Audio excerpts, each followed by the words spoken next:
Ce te faci când o să fii mai mare de 17 ani? Bine.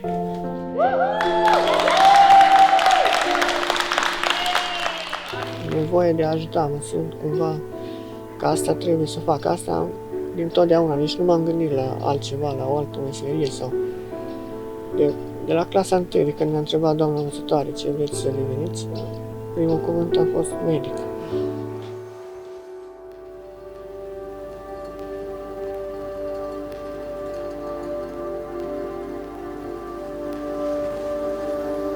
Câte operații?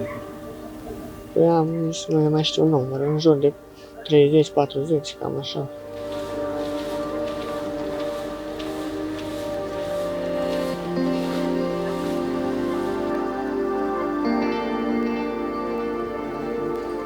De unde ești, Vasile? Din Suceava, dintr-un sat din Suceava.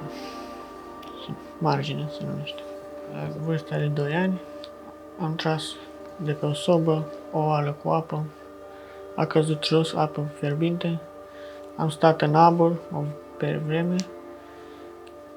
pielea s-a iritat foarte tare, s-a înroșit, am fost la spital în Suceava. Secvențe din spital, așa mi-am amintesc, dar atunci proaspăt, în momentul accidentului, nu mai știu nimic. Doar din ce mi-a povestit mama. Fiind acolo internată la Suceava 2 luni de zile, o lună de zile nu era atât de grav, să zic așa. După o lună de zile a făcut infecții. Și infecția tot a săpat. Nu știu exact. Probabil din cauza condițiilor din spital sau de la o bacterie, cred că a fost ceva. Și infecția a agravat tot. Părinții au rezolvat foarte greu, neștiind niciodată cum se procedează, ce se întâmplă într-un spital, cum se merg lucrurile. Și am rugat tot domnul doctor, uite așa, parcă văd că e mai să nu supăr și nici să nu supăr acolo, să zică ce ești mai înțeleaptă sau cine știe ce. În sfârșit, dacă semnezi pe propria răspundere, da, poți să... Să-l luați din spital. Da, și unde dacă ați aveți... plecat cu el? Știați unde o să mergeți? Da, asta era așa și chiar întrebarea și de domnul doctor. Știați unde? Nu, domnul doctor, mă duc în București, caut, fac. Și prima dată când am venit am găsit un spital, scria spital de ași, dar era de adulți. Eu nu mai am citit că este de adulți, am văzut, am intrat, am bătut la ușă și a zis, nu, doamnă, că nu avem anestezie de copii și nu putem să vă primim. Mi-a dat o adresă, uite, plecați la Grigore Alexandrescu, acolo este spital de copii, de urgențe. Și am venit și copilul în brațe, avea 2 ani. Și avea și infecția asta? Da, care și infecția aia, da. Era acută atunci? Da, curgea pe el, deci curgea și era foarte. Am trecut și l-au primit la Grigore. Da.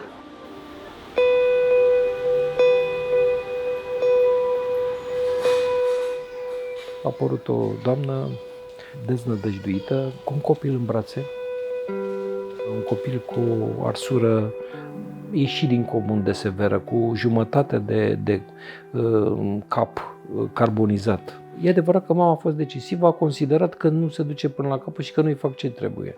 Și a luat copilul în brațe, cum v-am spus, și a venit.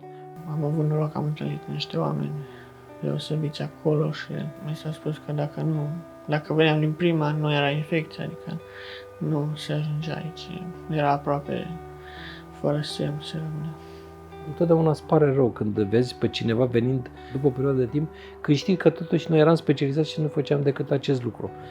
Dar erau distrucții de mase musculare, de oase, de suprafețe, tegumentare foarte profunde, pe care am încercat încet să ajungem într-un trat sănătos de unde să putem să-l acoperim. Acoperitul a fost o problemă, pentru că între timp, după ce am reușit să-l acoperim după o perioadă destul de lungă, el a crescut și creștea și noi trebuia să ne adaptăm la această creștere. Deși puteam să fac mai mult, și ce am făcut a fost, potențat și cu încrederea acestei familii deosebite.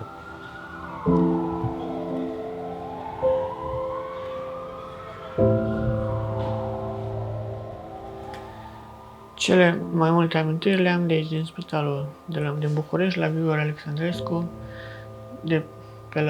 4-5 ani, cam așa. Din terapie intensivă era ușa deschisă, vedeam, de exemplu, medici pe coridor, cum umblau de colo-colo. Încă țin minte, știu locul unde stătea mama, era puțin mai retras, cu o cărticică în mână.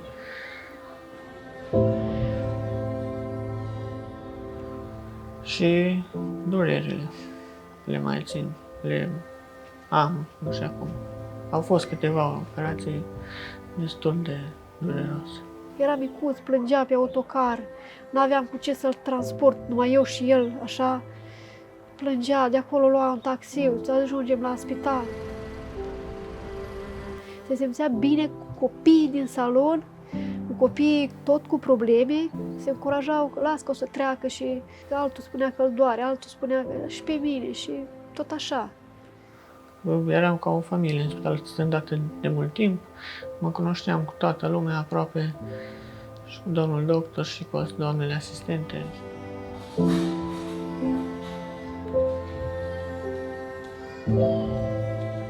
Se spunea că trebuie să plecăm la spital. Da, mamă, da, plecăm la spital. Deci mă întâlnesc cu domnul doctor, cu doamnele asistente. Chiar dacă era vacanță și o pierdeam în spital, mare parte, era mai bine așa pentru mine.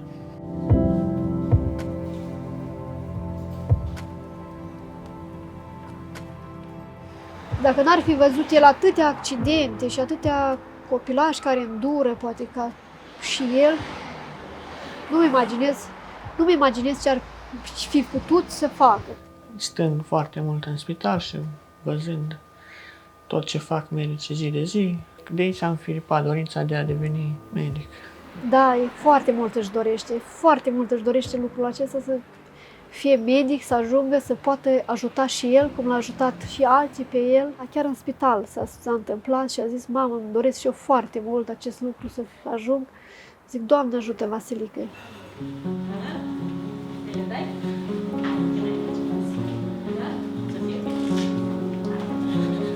Medicul oftalmolog mi-a spus că ochiul este sănătos, dacă se deschide, se poate repara în timp. Asta e o veste bună. Are el o listă preferită, adică să-i deschidem ochiul, să-i facem sprânceană, să-i mai modelăm fața. Operațiile pe care le fac acum sunt foarte mici, retușuri așa, față de ce era la început. Mâna stângă era lipită, degetele la fel, jumătate de cap fără păr, urechea lipsă, ochiul foarte astupat, gura strânsă, tot.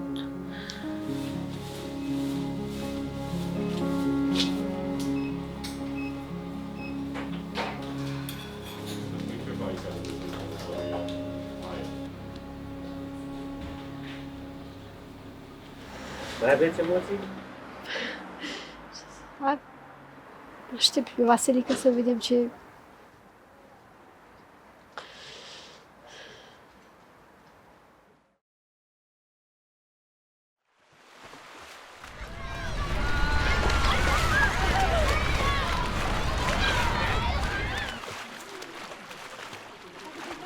Ai filmat?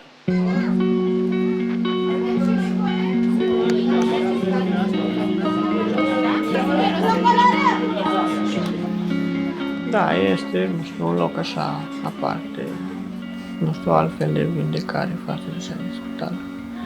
Adică este o energie pe care oamenii o emană acolo, specială, nu știu, te simți foarte bine și asta îți oferă încredere de viitor foarte mult, adică după tabără rămâi cu o amintire foarte plăcută și în momentele grele prinde foarte bine.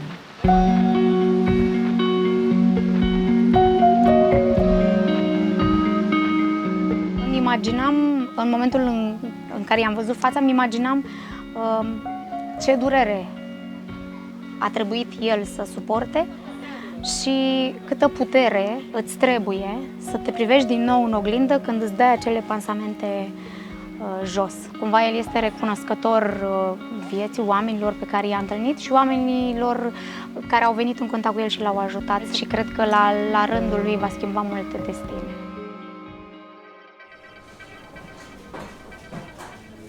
Îl luăm pe Vasile și pe lângă noi, să vadă cum e într-o secție clinică, sală de chirurgie-plastică.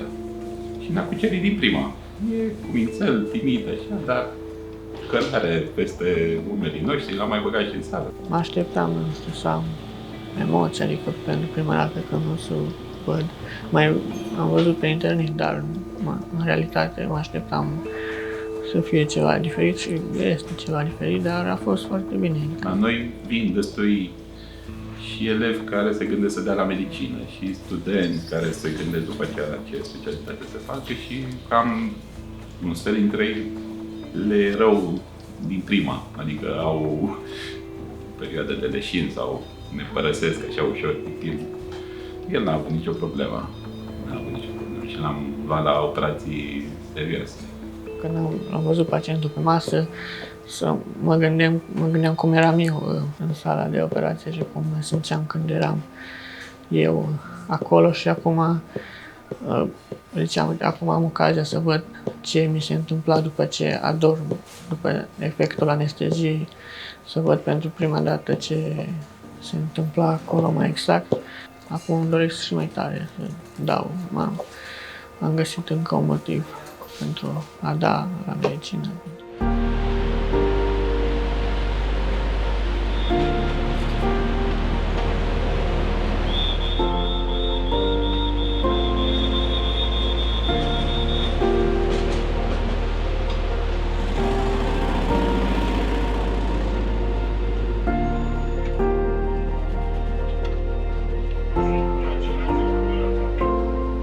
Momentan nu am nicio teamă. O să apară probabil pe parcurs. În afară de facultate, vreau să-mi fac familia fericită, părinții mândri, pentru că pentru ei fac asta.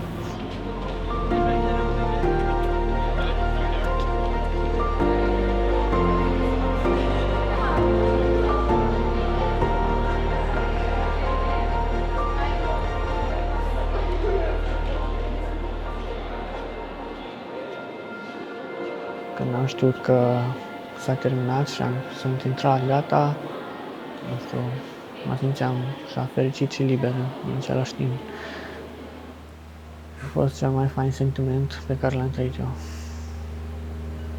Am alergat de fericire. În 3 ore am făcut 35 de kilometri. Da, am ascultat și muzică în căști. Rammstein am ascultat. A fost așa o alergare de eliberare.